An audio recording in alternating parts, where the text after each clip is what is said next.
What is going on, I've Warriors? So we have a interesting video here, and it doesn't cease to amaze me the amount of times that nutritionists or dietitians, usually nutritionists, spout this simply because of one study that exists. Literally one study that exists out there when it comes to women in the reproductive. And the study is basically saying, oh, well, it hasn't been tested on women in the reproductive stage. Therefore, we cannot conclude this or that for them. It wasn't that they tested them and then they saw all these different things happen that was negative to them. It was literally, we haven't done it, so we just aren't gonna, put a statement on that. But the issue with that statement, even in and of itself, is that it's completely false. They've done it from women from 18 to 65 years old to 75 years old.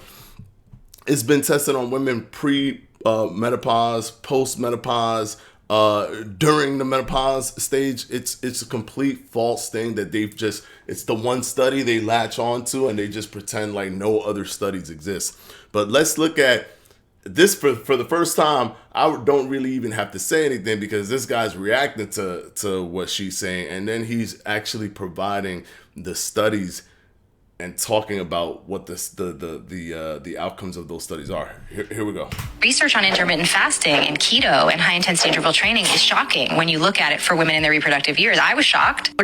Intermittent fasting done in the way that is promoted, let's say, in the mainstream conversation right now, that it's good for everybody, it actually has the extreme opposite effect. It worsens insulin sensitivity. It increases brain fog. It destabilizes mood. And, oh, by the way, it shrinks your ovaries. Wow, that was bad. Time for school. This control study of 107 overweight women in their reproductive years showed that 6 months of intermittent fasting led to 14 pounds weight loss, improved insulin resistance, reduced inflammatory markers, blood pressure and blood lipids, and an increase in sex hormone binding globulin, which is great for their reproductive health. And looking at all of the evidence in this umbrella review of 11 meta-analyses and 130 randomized control trials showed that IF had benefits for body weight, body fat, and cardiometabolic risk. 11 meta-analysis of RCTs. That is the highest form of scientific data that you can obtain.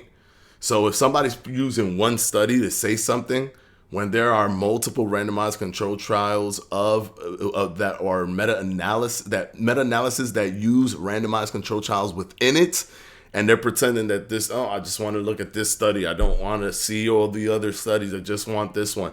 That means that they purposely they have an agenda to make you believe a certain type of thing. Risk factors. And just to demonstrate the representation of women in the research, I picked a random meta-analysis from this review which analysed 11 studies. And interestingly, there was a far greater number of women in these studies. And yes, a couple of tiny trials of 8 normal weighted women show a slight disruption in post-meal glucose response. But this highlights a very important point. If you're already in ideal weight and health, why would you be intermittent fasting? The major benefits of IF come from the fact that you're restricting your calories. So yes, it probably isn't ideal to further restrict your calorie intake if you have no medical need to restrict. But to say that intermittent fasting has reverse and harmful effects on women is simply and objectively false.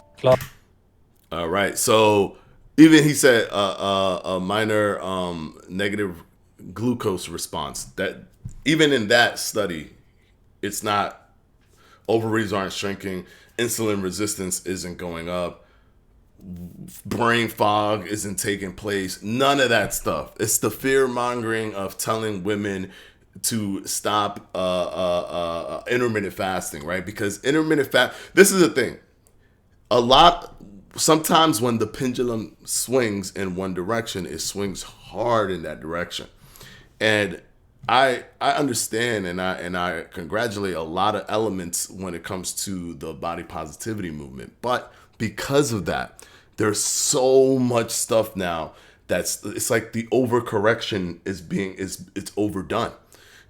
Of course, a body positivity kind of movement system is going to frown upon anything that has the word fasting, because it's like you're starving yourself, you're not eating, so they're going to push to demonize intermittent fasting. It's just the way it is. The same reason why intuitive eating is pushed by so many of these nutritionists, because it's basically eat when you're hungry, which is essentially do nothing, because that's when people eat, when they're hungry. People don't eat when they're not hungry. Like, people eat when they're hungry. And even when we look at the studies, intuitive eating is the worst for weight loss. It's the best for mental health, the worst for weight loss, because when you do intuitive eating, you succumb to the idea that you may not lose weight. So yeah, you're fine with that. But some people do want to lose weight, and then they're chastised for wanting to lose weight. Now, when they talk about anything that comes out negative for women, those things can also be negative for men, because it's based off of the caloric intake. It's not based off of intermittent fasting. You could do intermittent fasting and overeat, or you could do intermittent fasting and undereat, or you could do intermittent fasting and eat just right.